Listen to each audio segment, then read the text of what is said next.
Odogues. Have a friend that has money. Honestly, look at shopping. I just came, I was just buying. But when you pay card deal, I know shop alone. Sherry buying.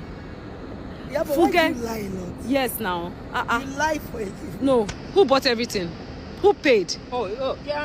Funke now. Funke Joybala machine. No, next production. Yeah, but the reason why we went shopping is because we have dinner tonight.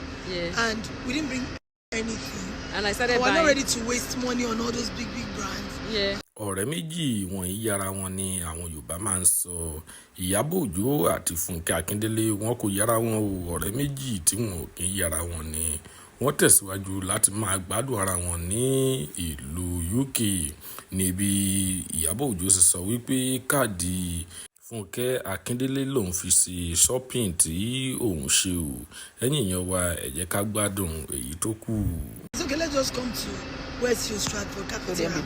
Yeah. I just bought this. I was little. No, pounds to the as a salary, okay, my when is the next production? You production in man like Balatun travel.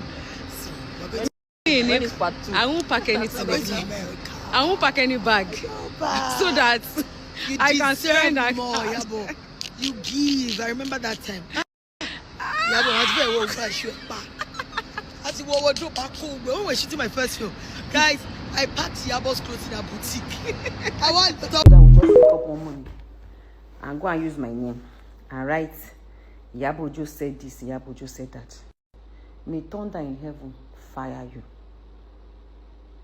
For all those of you writing rubbish and those people believing and cursing, all the curses is going to your head, not my head, because he has no business with me. You people should get a life and get a job and stop being stupid on social media.